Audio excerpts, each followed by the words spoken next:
Q8988. After proper removal of aluminum blade damage, the affected surface should be polished with A. Fine steel wool or Scotch-Brite. B. Very fine sandpaper or Crocus cloth. C. Soapstone or wire brush.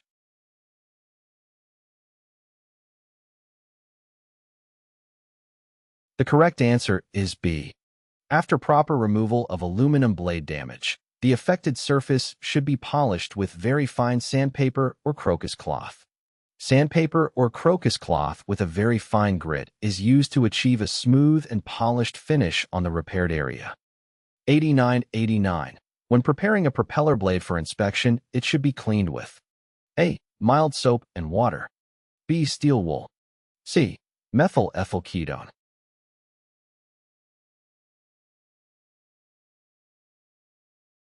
The correct answer is A. When preparing a propeller blade for inspection, it should be cleaned with mild soap and water. This helps remove dirt, oil, and other contaminants from the surface of the blade, ensuring a clear inspection. Q8990. What method would be used to inspect an aluminum propeller blade when a crack is suspected? A. Use a bright light. B. Magnetic panicle. C. Dye-penetrant.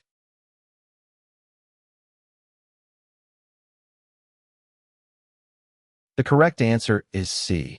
The method used to inspect an aluminum propeller blade when a crack is suspected is dye-penetrant. Dye-penetrant inspection involves applying a liquid dye to the surface of the blade, allowing it to seep into any cracks or defects, and then applying a developer to make the cracks visible for inspection. Q8991. Removal of propeller blade tips within certificate datasheet limits when correcting a defect is A. A major alteration. B. A major repair. C. Permitted under the privileges and limitations of a Powerplant rating.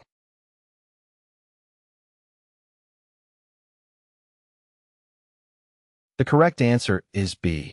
Removal of propeller blade tips within certificate datasheet limits when correcting a defect is considered a major repair. Alterations involve significant changes to the design or configuration of the propeller, while repairs aim to restore the propeller to its original condition. Q8992. Surface treatment to counter the effects of dye-penetrant inspection on a propeller is accomplished by A. Washing off with solvent. B.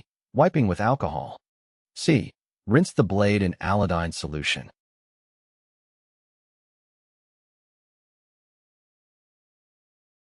The correct answer is A. Surface treatment to counter the effects of dye-penetrant inspection on a propeller is accomplished by washing off with solvent. After the dye-penetrant inspection is complete, the excess dye is removed from the propeller surface using a suitable solvent.